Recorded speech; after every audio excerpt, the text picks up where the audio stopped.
No início da guerra, havia uma confiança quase sólida no lado paraguaio. Um sentimento silencioso, construído não apenas pela propaganda, mas pela própria realidade que os soldados viam diante de si. Eles acreditavam que o Paraguai era invencível, e, de certo modo, era fácil acreditar nisso. O exército marchava organizado, os uniformes eram impecáveis, a disciplina rígida, e as armas, pelo menos no começo, pareciam superiores às dos países vizinhos. Os soldados paraguaios andavam de cabeça erguida. Eram jovens, orgulhosos e profundamente convencidos de que o destino da guerra já havia sido escrito, e que esse destino lhes pertencia. Nos primeiros meses, essa sensação era alimentada por cada avanço, cada vilarejo tomado, cada bandeira do Paraguai, fincada em território estrangeiro.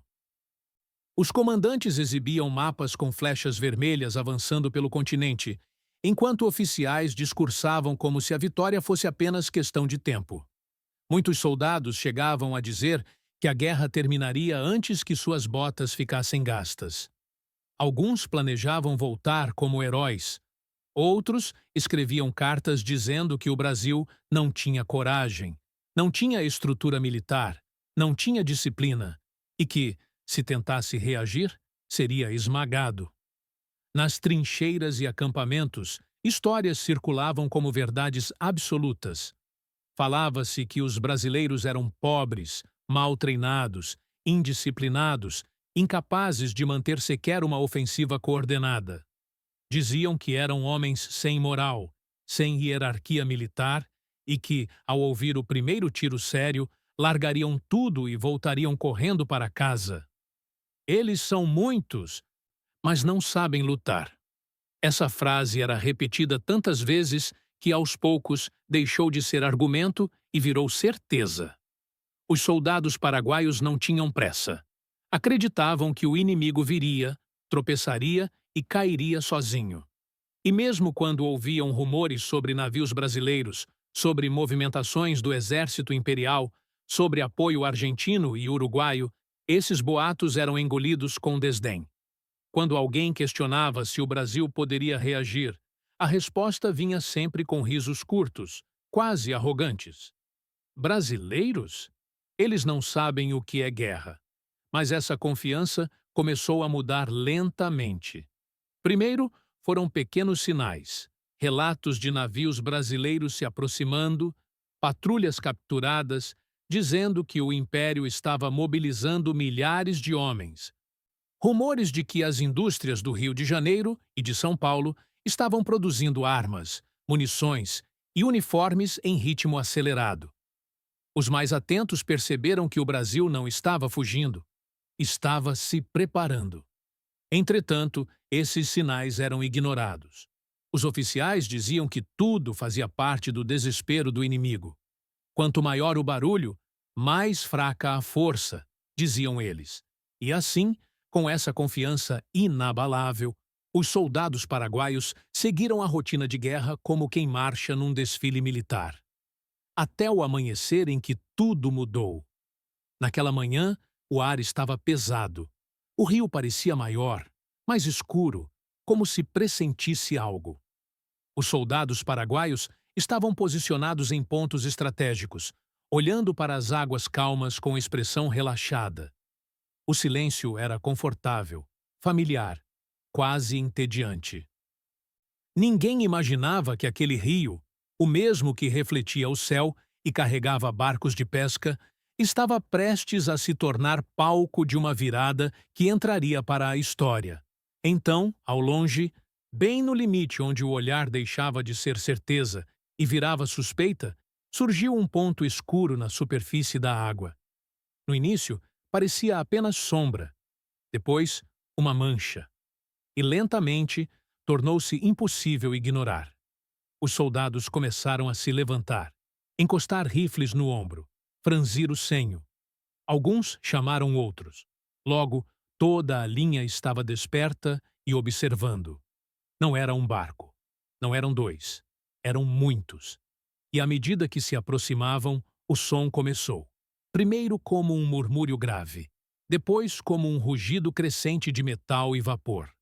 A água tremia. O ar vibrava. E então, os paraguaios viram o que nunca esperaram ver. Os navios brasileiros.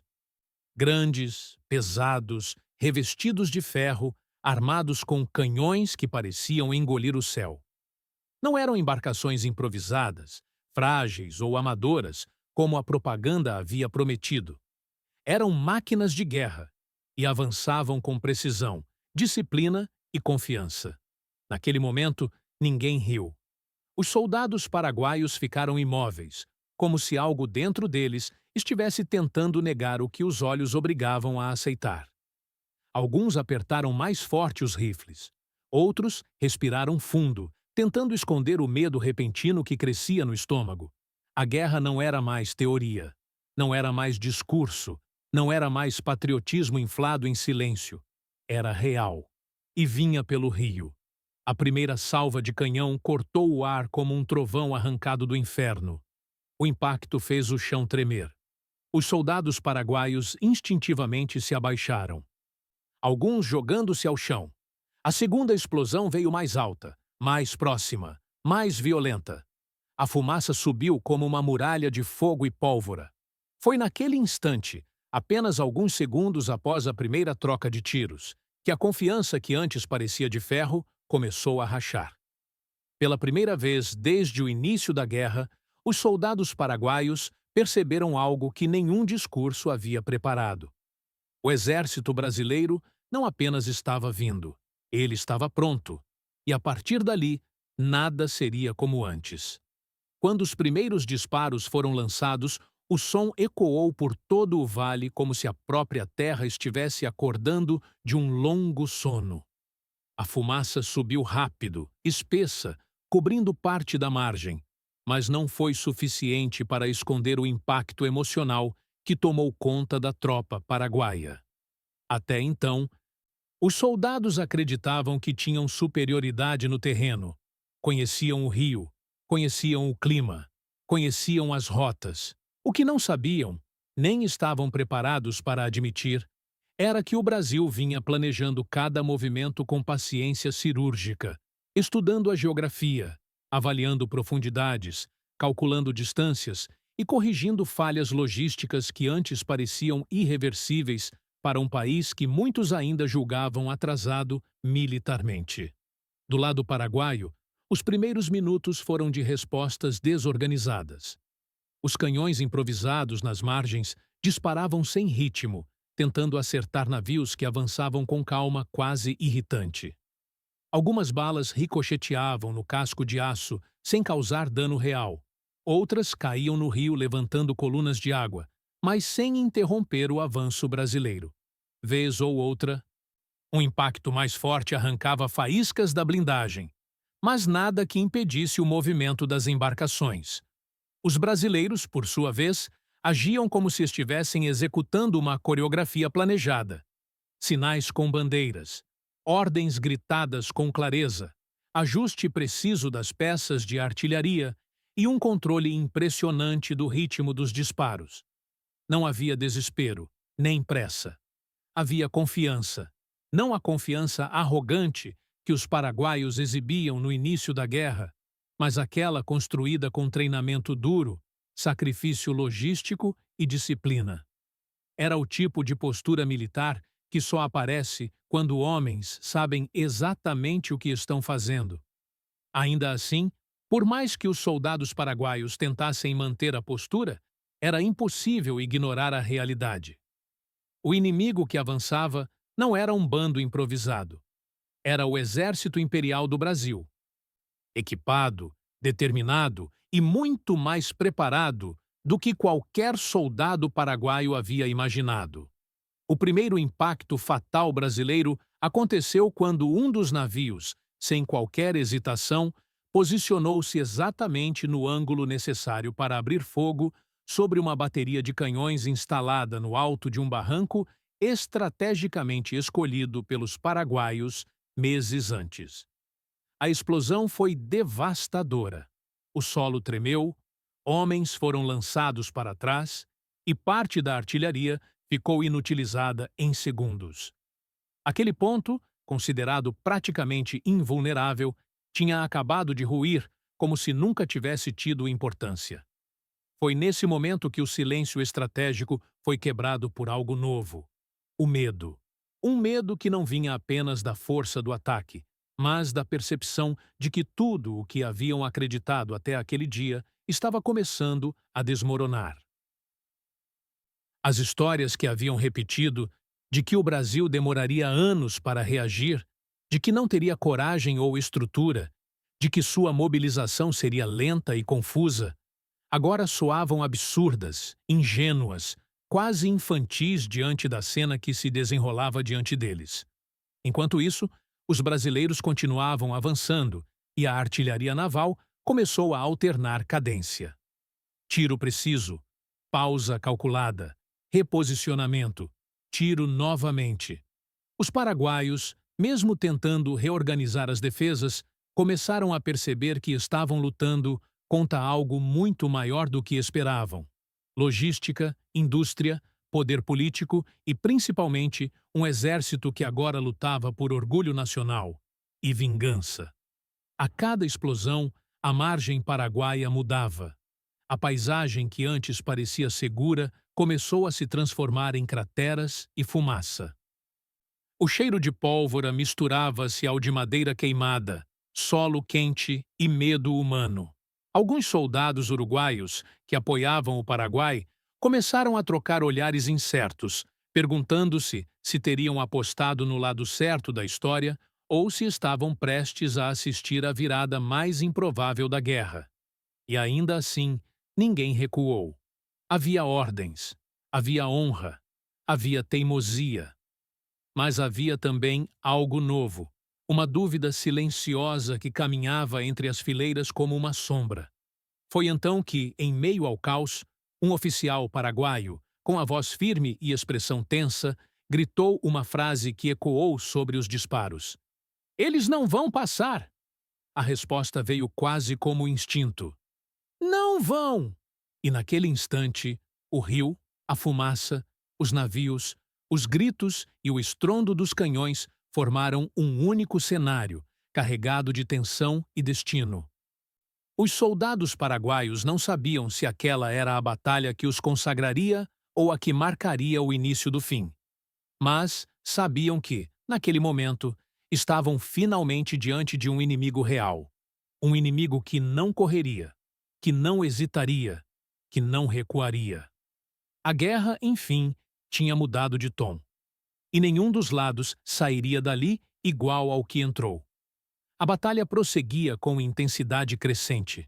As margens do rio já estavam marcadas por crateras e corpos caídos, e o cheiro de pólvora misturava-se ao suor frio de homens que agora tinham plena consciência de que aquele confronto não era mais apenas uma disputa territorial.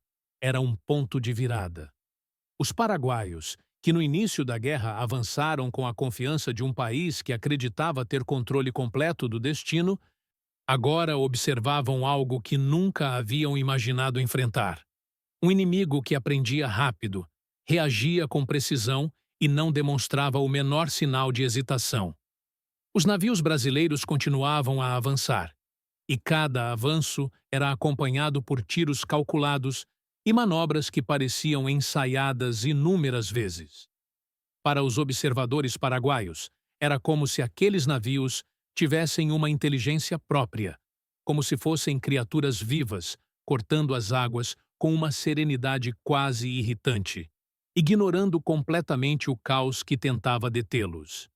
E quanto mais avançavam, mais deixavam claro que o domínio do rio não estava apenas em disputa, estava sendo tomado.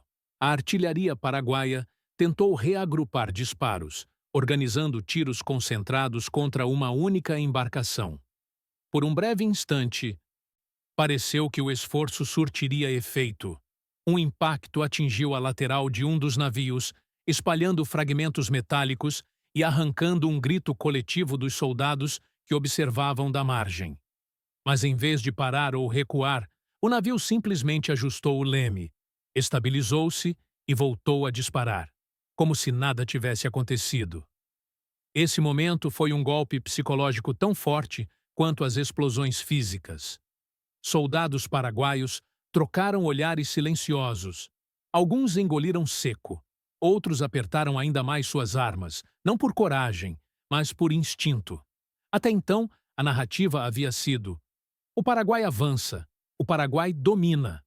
Mas agora não havia como disfarçar. O cenário tinha virado. Os homens que antes observavam com confiança, agora assistiam com inquietação à ascensão de um inimigo que ninguém esperava ser tão resiliente. Os brasileiros, por outro lado, começavam a sentir algo diferente florescer entre a fumaça, um sentido crescente de propósito. Muitos deles, até pouco tempo, tinham chegado ao fronte sem entender completamente a dimensão da guerra. Para alguns, era apenas uma ordem. Para outros, uma obrigação. Mas agora, diante do avanço sólido e da reação adversária, a percepção mudava. Estavam ali representando uma nação, e cada impacto no casco era um lembrete de que o mundo estava assistindo. Nesse ritmo, as manobras navais brasileiras não apenas enfraqueciam as defesas paraguaias, também alimentavam algo muito mais potente: a moral. E quando a moral cresce em meio ao caos, ela se torna tão letal quanto pólvora. Do alto de uma colina, um comandante paraguaio observava tudo com expressão endurecida. Os olhos fixos no rio, como se procurasse uma explicação lógica para o que via. Em sua mente, a guerra havia sido calculada, planejada e iniciada com confiança quase absoluta. Ele conhecia o terreno, o clima, as rotas, tinha vantagem inicial. Mas nada do que estava acontecendo ali parecia seguir o plano previsto. Por um momento, ele desviou o olhar do fronte e observou seus próprios soldados. Havia jovens com o rosto coberto de fuligem, respirando rápido, segurando rifles com mãos trêmulas. Havia veteranos com cicatrizes antigas, que até então carregavam a guerra com naturalidade, mas agora pareciam presos em algum ponto interno entre honra e medo. E havia também aqueles que mantinham a postura firme, não por falta de temor, mas pela incapacidade de aceitar a realidade que se aproximava. Foi nesse instante que o comandante percebeu algo que jamais havia considerado. Pela primeira vez desde o início da guerra, o Paraguai não estava simplesmente lutando contra o Brasil. Estava lutando contra o próprio reflexo de arrogância e excesso de confiança que alimentara seus primeiros passos. Enquanto essa compreensão silenciosa se formava, os navios brasileiros finalmente alcançaram a distância que buscavam. Houve um breve instante de silêncio, quase simbólico, como se o campo de batalha inteiro segurasse o fôlego. Então, como uma sentença, a artilharia naval abriu ataque total. O impacto foi brutal. Canhões explodiram a poucos metros de soldados paraguaios, posições defensivas foram destruídas, bandeiras despedaçadas, trincheiras viraram crateras em instantes. Soldados que apenas minutos antes gritavam ordens, agora estavam abrigados atrás de fragmentos de rocha, tentando entender como a guerra tinha mudado tão rápido. A confusão tomou o campo, mas não era desordem comum. Era o colapso da certeza. O choque não foi apenas físico, foi simbólico. Naquele momento, um pensamento se espalhou como um sussurro inevitável, não dito, mas sentido. O Brasil não apenas resistiu. O Brasil veio para vencer. E quando um inimigo deixa de ser subestimado e passa a ser temido, a guerra nunca mais é a mesma. A partir dali, o Paraguai não lutava mais apenas por avanço. Lutava para não recuar. E essa mudança silenciosa marcou o início real da virada. Não nos mapas, não nos relatórios, mas nas mentes dos homens. Com a artilharia brasileira intensificando o ataque e os navios continuando seu avanço firme pelo rio, os soldados paraguaios começaram a recuar das posições mais expostas. Não era uma retirada organizada nem estratégica. Era um movimento instintivo. A reação natural de homens que perceberam, tarde demais, que estavam diante de algo maior do que esperavam enfrentar. Alguns tentavam manter a formação, gritando ordens, pedindo munição, tentando reorganizar fileiras. Outros simplesmente se arrastavam para trás, protegendo-se atrás de qualquer fragmento de terra ainda intacto. Mas por mais que tentassem, não havia tempo suficiente para pensar em contra-ataques. A cadência brasileira era constante, quase matemática. Disparo, ajuste, disparo, ajuste. A guerra já não parecia uma disputa entre duas nações, parecia uma sentença sendo executada. E então, algo ainda mais devastador aconteceu. A neblina de pólvora começou a se dissipar lentamente, revelando uma visão que nenhum soldado paraguaio queria encarar. Atrás dos navios que já dominavam o trecho do rio, surgiam embarcações auxiliares e reforços, mais soldados, mais armamento, mais bandeiras do Império Brasileiro esvoaçando ao vento como se tivessem sido erguidas apenas para lembrá-los do tamanho do erro que haviam cometido ao subestimar o inimigo. Aquela cena silenciosa foi para muitos pior do que o estrondo dos canhões, porque ela trazia uma verdade que já não podia ser negada. O Paraguai não estava apenas enfrentando o Brasil. Estava enfrentando um país decidido, mobilizado e disposto a ir até o fim.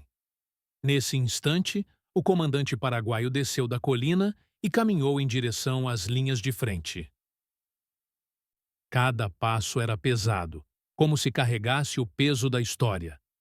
Ele observou seus homens, jovens assustados, veteranos tentando manter a calma, oficiais buscando alternativas imaginárias. E ali, naquele campo tomado pela fumaça e pelo cheiro de pólvora, ele entendeu algo simples e brutal. Orgulho não vence logística, coragem não enfrenta aço sozinha e lealdade não substitui estratégia. Do outro lado do rio, os brasileiros continuavam a avançar. Alguns gritavam ordens com firmeza. Outros trabalhavam silenciosamente, carregando munição, ajustando os canhões, limpando mecanismos aquecidos. Havia suor, havia tensão, havia cansaço. Mas havia também uma chama nos olhos, algo entre dever e determinação. Pouco a pouco, os disparos paraguaios diminuíram. Não por escolha, mas por falta de munição e posição. As trincheiras estavam destruídas. A artilharia estava em ruínas. As rotas de recuo já estavam comprometidas. E quando a guerra deixa de ser movimento e se torna espera, o silêncio passa a pesar mais que o barulho. Foi nesse silêncio que a virada aconteceu. Um grupo de soldados paraguaios, exaustos, cobertos de poeira e fuligem, levantou uma bandeira improvisada, um pedaço de tecido branco preso a um ramo torcido. Não havia orgulho naquele gesto. Havia sobrevivência, havia reconhecimento, havia fim. Os brasileiros observaram à distância, sem comemoração imediata. Alguns encostaram os rifles nos ombros, outros suspiraram, outros apenas permaneceram imóveis, como se a mente ainda estivesse tentando processar a transição abrupta entre caos e rendição. Quando a bandeira branca começou a subir por entre a fumaça, o comandante brasileiro levantou a mão. E a artilharia silenciou. Não houve aplausos, não houve gritos, não houve exibição. Apenas um silêncio pesado, cheio de tudo o que havia acontecido e de tudo o que ainda viria. A guerra, afinal, nunca termina com tiros. Termina com silêncio. Os soldados brasileiros finalmente pisaram na margem tomada minutos antes pelo fogo cruzado. Eles avançaram com cautela, observando rostos abatidos, armas largadas no chão, feridos alinhados como sombras vivas. Entre os prisioneiros havia expressões diferentes. Alguns endurecidos pela teimosia, outros abatidos pela realidade, e alguns poucos que, mesmo derrotados, observavam os brasileiros não com ódio, mas com uma curiosidade que nunca admitiriam em voz alta, porque, no fundo, sabiam que a história havia mudado ali. Aquela batalha e tantas outras que se seguiam fariam ecoar uma verdade incômoda para quem acreditava que o resultado da guerra estava decidido desde o primeiro passo paraguaio. O Brasil não apenas resistiu, o Brasil evoluiu, adaptou-se e tornou-se um inimigo real, um inimigo capaz de virar o curso da guerra. O Paraguai entrara na guerra confiante. Mas agora, diante de navios marcados de fuligem e de soldados brasileiros que caminhavam com postura firme e olhar resoluto, a frase que se espalhava silenciosamente entre os sobreviventes era outra: nós não previmos isso. E naquele dia, naquele silêncio, o destino do conflito mudou. Para o Paraguai, aquele foi o começo da queda. Para o Brasil, foi o momento em que deixou de ser subestimado. E para a história, foi o marco do dia em que um país considerado atrasado mostrou ao continente e ao mundo que nunca é sábio subestimar um povo disposto a lutar até o fim.